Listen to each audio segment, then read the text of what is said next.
signature whiplash drill.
cadets of Bergen County. Well, guess who nailed their show tonight? Oh, my gosh. Awesome. Absolutely awesome. You know, we're sweating up here and we haven't lifted a finger. Amazing. They call that show the celebration, but I say it's the celebration of challenge. Just achieving that Philip Spark music and making it really come to life on the field. I've never seen anything quite like it, not even in the glory days of the Garfield Cadets. They fly from up here, but down there in the Velocitorium, it's got to be amazing. Dennis is on the backfield with a field's eye view. Dennis? Hey, guys, I'll tell you what. You think that looked like Speed City from up there. You should see it from back here. And even more than that, you should feel it from back here. The energy in the velocity and the motion that this court generates is absolutely astounding. It's a magnificent shot from back here, as it is from where you guys are. I hope we got it all, because it was something from down here. Let's go back up to the booth. Thank you, Dennis. Holy Name Cadets, founded in 1934. Cadets of Bergen County today. It's fun to pull out these historical It niblets. sure is. Well, let's crank up the time machine one more time. What do you say? Well, I say it's time for the big daddy of them all, the 8-time world champions, the Blue Devils, but with a twist. How about the first time they won it? Let's do that.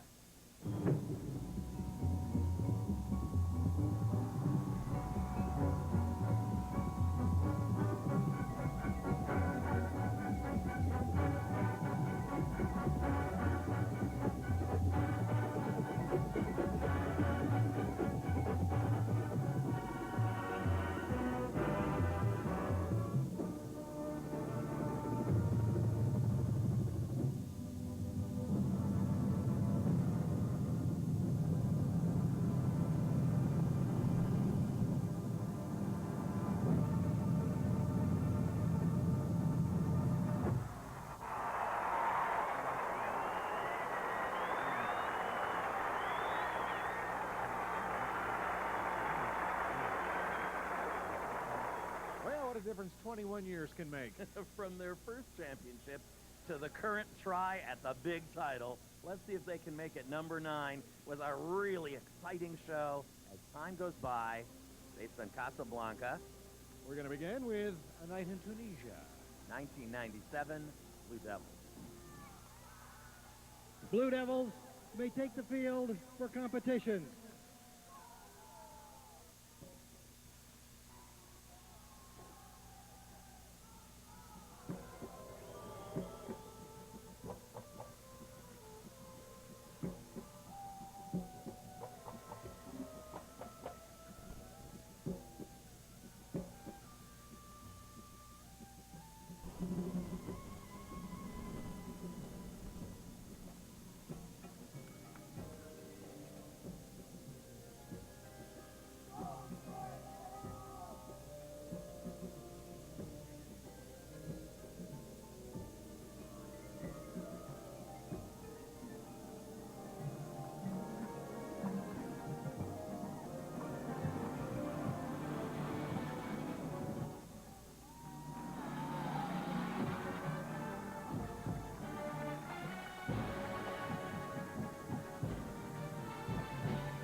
Blue Devils, Concord, California.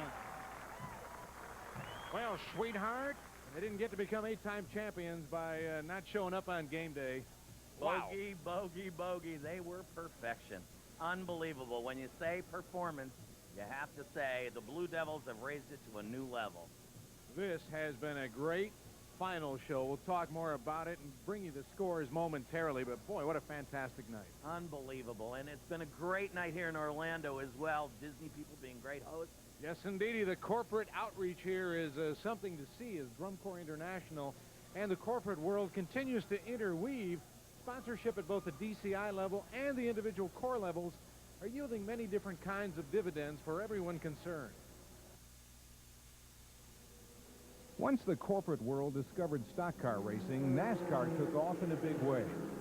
Oh, the effect is a bit more subtle in DCI, but some big names in corporate America are revving up their relationship with Drum Corps. It's no accident that the World Championships have landed in Orlando, the home of Walt Disney World. Disney helps host and stage the week-long event. They parade at Epcot and showcase of talent or special Disney-produced elements.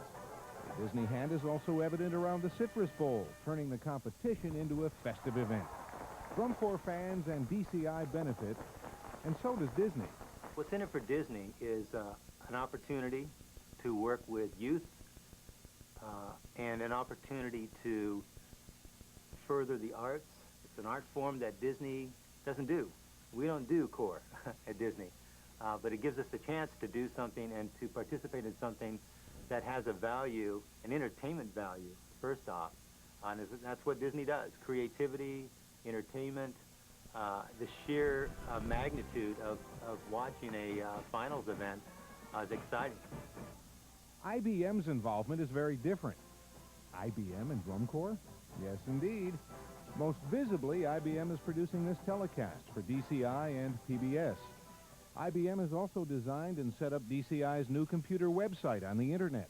And Big Blue is responsible for the distribution and sale of DCI merchandise, from T-shirts to videotapes. It's an interesting bit of diversification for IBM. IBM gets the opportunity to bring all of the services together. They're able to test some of the new technologies. They're able to take and work with DCI. DCI is very, very innovative in a lot of ways because they're looking to the future. They're trying to say, how do we meet the needs of the next generation? And guess what? That's what our business is about. So working with DCI, we can look at ways to utilize technology, like what we did with our internet, and cybercasting the event to people who couldn't be there around the world. So that gave us a unique opportunity to test some things out. While the Disney and IBM connections are relatively new, DCI has long had a special relationship with music companies. Instrument makers Yamaha and Pearl have invested on a corporate sponsorship level. They see the good PR value in the high-profile support of such a unique youth activity.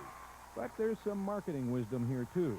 Gives us product awareness and lends some good credibility to the product. The drum corps are like the Samsonite test for the suitcases.